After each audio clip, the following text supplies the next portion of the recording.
Saudações, professor Gabriel Almeida por aqui, tudo bem, pessoal? Hoje eu vou esclarecer a dúvida aí de alguns de vocês, talvez nem seja muita dúvida, porque acredito que esse tema até mesmo possa nunca ter sido abordado aqui no YouTube, pelo menos eu nunca vi ele sendo abordado, então trago esse pensamento aqui que a gente vai fazer essa reflexão de primeira mão para vocês, que é o seguinte: qual a diferença da base do cavalo, do Mapu, né, a base principal do Kung Fu, para os principais exercícios como agachamento, exercícios para membros inferiores que a gente vê nas academias de musculação, nos boxes de crossfit e em toda a área fitness, né? O agachamento é um exercício fundamental para o treinamento. Assim como a base do cavalo é aquele exercício onde a gente inicia todo o treinamento de um lutador de Kung Fu. Para quem não sabe, a base do cavalo, é claro, a principal base do Kung Fu é essa aqui, ok? Os nossos pés alinhados para frente, joelho para fora, e a gente faz justamente esse agachamento aqui. Não deixa de ser um agachamento como um agachamento, por exemplo, da sala de musculação lá do CrossFit, né? Onde a gente desce dessa maneira. Existem variações como afundos, ok? São agachamentos unilaterais, ou então com a perna mais afastada, né? O sumô, ok? Se assemelha um pouco com a base do cavalo, mas existem alguns detalhes muito importantes que vão diferenciar bastante essas posições. É o seguinte: nossa coluna ela possui uma curvatura natural, ok? Repare minha postura, tá bom? Repare que aqui a gente tem uma lordose, é natural que todos nós tenhamos uma lordose, o que é diferente de ter uma hiperlordose, que é quando esse movimento fica muito acentuado, tá bom? Então, na postura natural do nosso corpo, a gente possui curvaturas da nossa coluna que tem como objetivo principal dissipar o impacto, as cargas que a gente sofre nos nossos discos intervertebrais. Então, o que acontece? Quando a gente vai saltar, quando a gente coloca um peso nas nossas costas, a gente vai estar ali colocando cargas em cima dos nossos discos. E essa distribuição da coluna ajuda a gente dissipar um pouco esse impacto. Isso é fundamental, isso é saudável. Então, todo agachamento da musculação a gente vai estar fazendo, ou do CrossFit, ou não importa, o agachamento, a gente vai manter a postura natural da nossa coluna. Repare. Já na base do cavalo, a gente vai fazer uma retroversão, como eu falei anteriormente. Uma retroversão da pelve, que é a gente fazer isso com as nossas costas, retificar a nossa coluna. No agachamento, a gente mantém essa posição, repara a diferença, e na base do cavalo, a gente faz esse movimento de retroversão da pelve. O que isso implica no Kung Fu? Por que a gente faz isso no Kung Fu? E por que a gente não faz isso no agachamento da sala de musculação ou do CrossFit?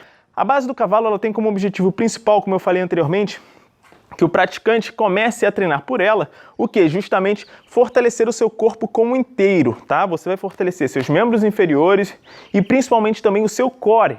E esse é o ponto fundamental que vai diferenciar a base do cavalo dos demais agachamentos. Quando você começa a praticar o Kung Fu, praticando a base do cavalo, tá? Ela é a primeira base a ser ensinada dentro do Kung Fu, você está não só fortalecendo os membros inferiores, tá? Os seus glúteos, porque eles vão estar com retroversão, os glúteos fazem retroversão, eles entram e vão contrair, vão estar também contraindo o seu abdômen, porque quando a gente faz esse movimento com a pelve, a gente está ativando o nosso reto abdominal, que é mais um músculo que faz parte do core. O core é um conjunto de músculos que envolve principalmente essa região da nossa cintura, boa parte do nosso tronco, e estabilizando parte da nossa coluna e também da nossa cintura pélvica. Então ele é um músculo, são conjuntos de músculos fundamentais para que você pratique, treine, você que vai lutar, por exemplo. Ele faz com que você receba impactos, golpes e consiga segurar, não se machucar, tá? E ele também evita com que alguns desequilíbrios aconteçam. Então quando a gente está treinando um equilíbrio do Kung Fu, por exemplo, tá?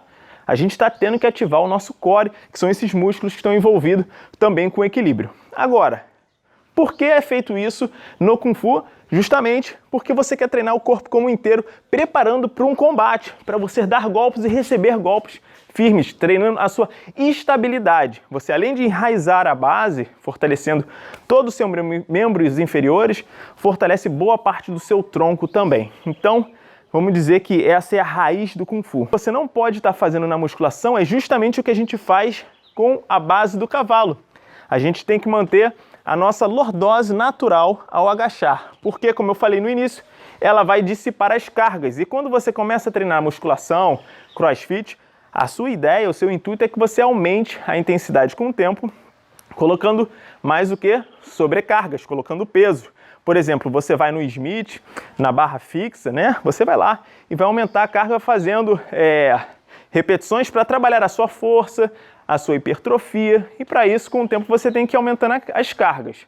Se você, com o tempo, for aumentando as cargas e não manter a curvatura natural da sua coluna, você vai estar, como eu falei, lesionando, criando um desgaste e criando uma hérnia, se machucando seriamente. Então, a base do cavalo não tem como intuito isso que tem na musculação e no reforço muscular, que é você botar sobrecargas. Então, se você, por exemplo, ver alguém, né, fazendo base do cavalo com peso ou colocando alguém nas costas, treinando, isso vai estar, com o tempo, se não logo no início ali, já causando uma lesão séria na coluna daquele indivíduo. Então, a base do cavalo ela foi feita para você fazer um treinamento inicial do praticante de Kung Fu, do lutador, para ele enraizar, fortalecer como um todo esse conjunto de membros inferiores e também o core.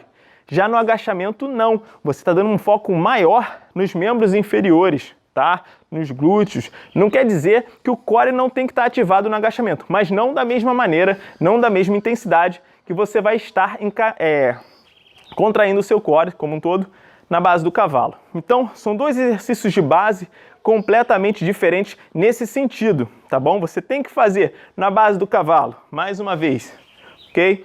A sua retroversão pélvica, alinhando a sua coluna, enquanto no agachamento você tem a sua postura natural da sua coluna sendo preservada, tá bom, pessoal? Então entendam isso, a lordose é algo natural, tá? A hiperlordose, quando é muito, aí faz mal.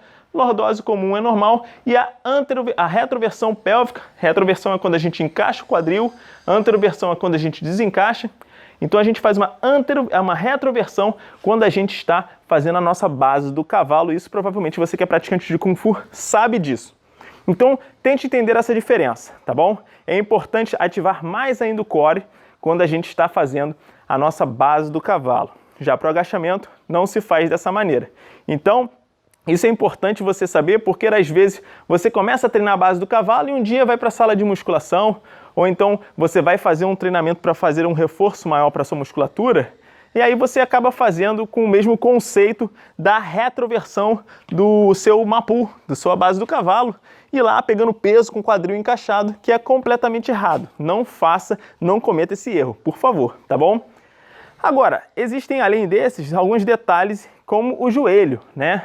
O joelho é similar ao agachamento. No agachamento, você quando faz, você força o seu joelho para fora. Na base do cavalo também força para fora, mas o pé tem que ficar para frente, porque você tem justamente aquela ideia de enraizar a sua base no solo. E quando você força o pé para dentro, você está mais firme aqui na posição. Já quando você está treinando agachamento, por exemplo, lá com peso, treinando aqui o front squat, por exemplo, ou overhead squat, você está principalmente focado em manter somente o equilíbrio nesse lugar, para você não tombar para frente ou para trás, o que é diferente da base do cavalo, que você não pensa apenas para frente e para trás, mas como para os lados também. Então, tem essa característica da arte marcial de se pensar em preparar o indivíduo para o combate, tá bom? Por isso a base do cavalo é como ela é. Pés para dentro, joelho para fora e quadril encaixado. Já no agachamento é pés para fora, joelho para fora, igual na base do cavalo, tá? Assim você preserva a sua articulação do joelho, ok? E quando você está ali na posição da sua cintura, você está de maneira oposta do agachamento. Não há uma forma errada de fazer, há a forma errada de se aplicar o treinamento. Não tem problema você pular, aterrissar amortecendo na postura do cavalo, não tem problema você treinar a base deslocando, aplicando golpes, ok? Aplicando vários tipos de golpes, isso não tem problema, tá bom? O que tem problema é você começar a querer treinar, pegar muito peso nas costas, fazendo a base do cavalo da forma como ela tem que fazer em relação ao quadril dela. Caso tenha ficado alguma dúvida aí, eu acredito que eu expliquei, abordei o assunto de uma forma global, total. Eu espero que você tenha entendido. Se não, deixe nos comentários a sua dúvida. Se você tem algo a discordar em relação a esse assunto, pode também colocar aí que a gente vai debatendo e vai estudando mais a fundo essa questão. Lembrando que eu estou pensando no nosso treinamento. Não há nada errado, sim, é errado às vezes a forma como a gente pode acabar aplicando. Uma coisa é feita para você treinar no seu corpo como um todo, a base do cavalo, e o outro é para você evoluir nas suas cargas ali e não estar se machucando. Não há uma maneira errada de fazer, sim, a gente tem que complementar um treino com o outro. Eu vou ficando por aqui, peço que você deixe o like, se inscreva no canal e compartilhe esse vídeo com todo mundo. Até o próximo vídeo, Sai de N!